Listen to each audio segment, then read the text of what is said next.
Hello. I hope you've survived Monday. I hope I've survived Monday. I say that because I've realised that I can schedule posts on YouTube. So while this is Sunday night, this won't actually be going out until about, well, hopefully, if it works, till about 5:30 on Monday. So yeah, let's hope we made it through there. This story is it's called Lost Dreams. It's based on a lot of Japanese mythology. Really, it's not entirely original, but I'll explain a bit better. I found a really weird monster a few years ago called a Baku through an artist on Tumblr. I'll put a link to her in the description there. And so I really like monsters. I'll probably do another video about that. The weirder the better. So I started doing a bit of research for this, hoping there was some stories about it, and well, armchair research didn't really show up very much. What little I could find, there wasn't really any linear stories, so I kind of mashed a load of stuff together from what I found and came up with this story. I'll put all my sources in the description. If anybody watching this does know of any stories concerning the Baku, that would be really good if you could put that in the comments. If I've got anything drastically wrong, again, I don't mind being corrected about that kind of thing. I wasn't entirely comfortable about doing this. Again, I'll probably do another video about this. I don't exactly like telling stories or doing stories about cultures that I don't fully understand, and with things like Japan, there's such a rich variety of folklore there. But I think I've done okay with this, and I know that during this time a lot of people are struggling to get a good night's sleep, so this story might give you something new to try. I'll stop babbling now and yeah, see what you think of the story. Like I say, leave a comment, subscribe, give it a share, and let me know what you think. And I'll see you later. Baku Kure, Baku Kure, Baku Kure. Devour, O Baku, devour my evil dream. Kote lay in the darkness and waited. The nightmare still hung heavy in his mind. He knew he would get no sleep for the rest of that night. So he stood, went to the window and looked out over his small village. Candles burned throughout. He was not alone in being robbed of sleep that night. No matter how many times they were called, the Baku would not come. People were not sleeping. Their nights tormented by the most horrible nightmares. Because they were not sleeping, they were too tired to tend to the crops or look after the animals. The village was in great danger. The people themselves were beginning to fall ill with lack of sleep. Kote was not a brave man, but he knew what he must do. In the morning, as the sun began to rise, he set off to the mountains, where it was said a wise man lived. A wise man who would hopefully know why the Baku had abandoned them. It should have been an easy path. Kote was so tired. His eyes stung with lack of sleep. He tripped and stumbled. And around him he noticed that the forest animals too seemed slow and lethargic, as if their nights were also tormented. Eventually, close to exhaustion, Kote came to the wise man's home. He knocked upon the door and fell to his knees. "Oh, Master Chiyodo, please help us.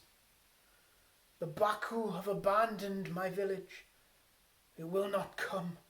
We cannot sleep. Giotto took pity upon Kotei and invited him inside.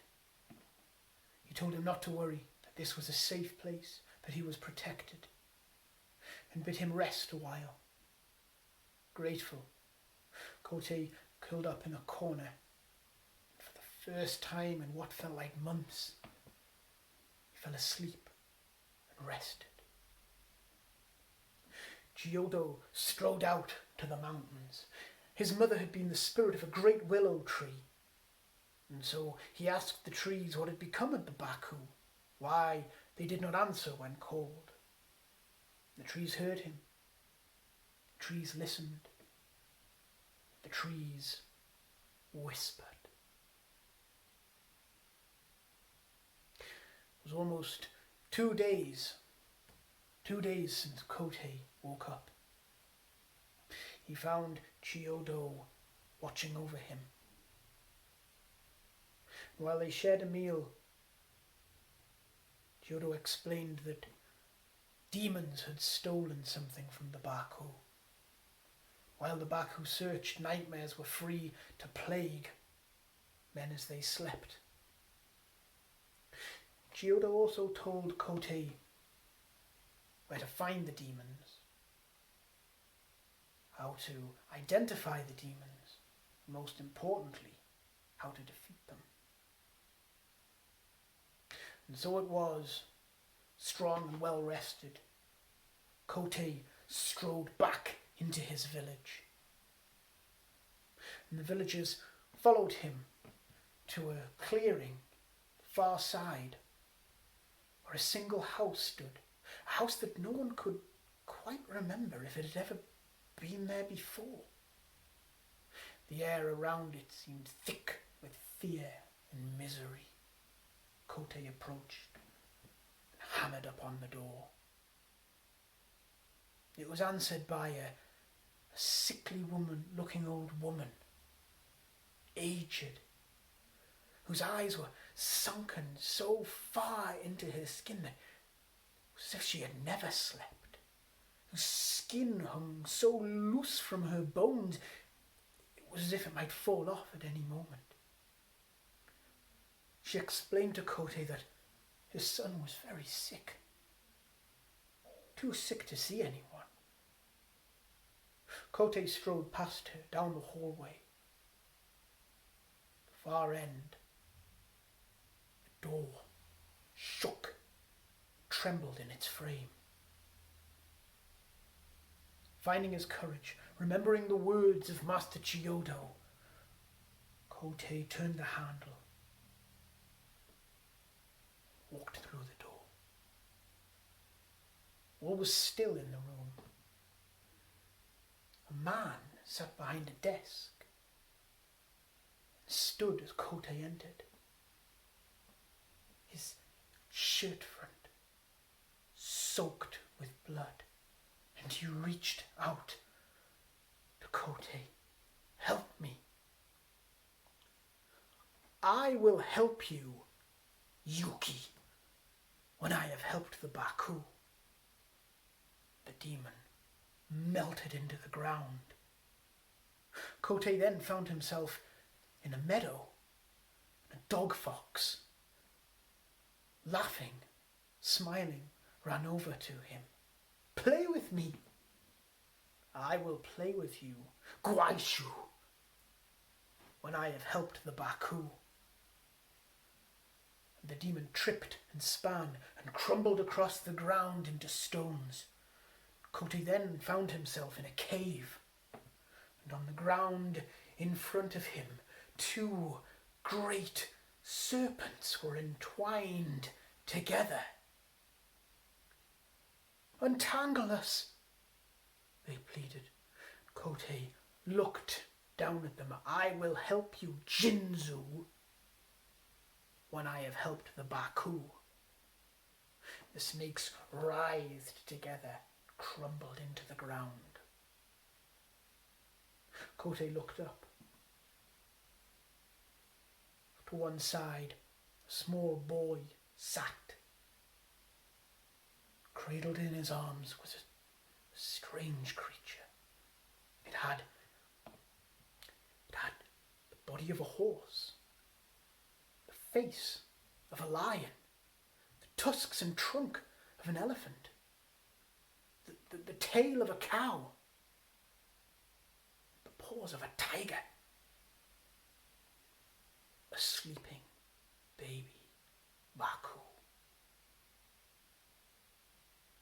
The boy glared at Kote with black, hateful eyes.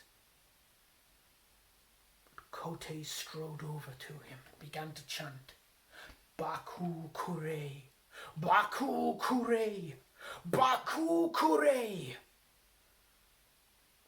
Devour, O Baku, devour your evil dream, Ringetsu. The baby Baku opened its eyes, and its trunk reached up to the face of the small boy. His face began to melt and change into that of the old woman, as if she was water. Baku drank her. At that, the cave around Kote began to shake and split and crumble and fall away, and he found himself standing in the clearing at the edge of the village, the house nowhere to be seen.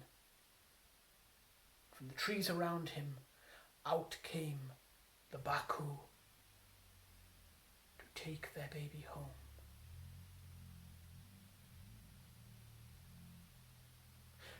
There are still places in the Far East, Japan, where, upon waking from a bad dream or nightmare, the people will chant, Baku Kure, Baku Kure, Baku Kure.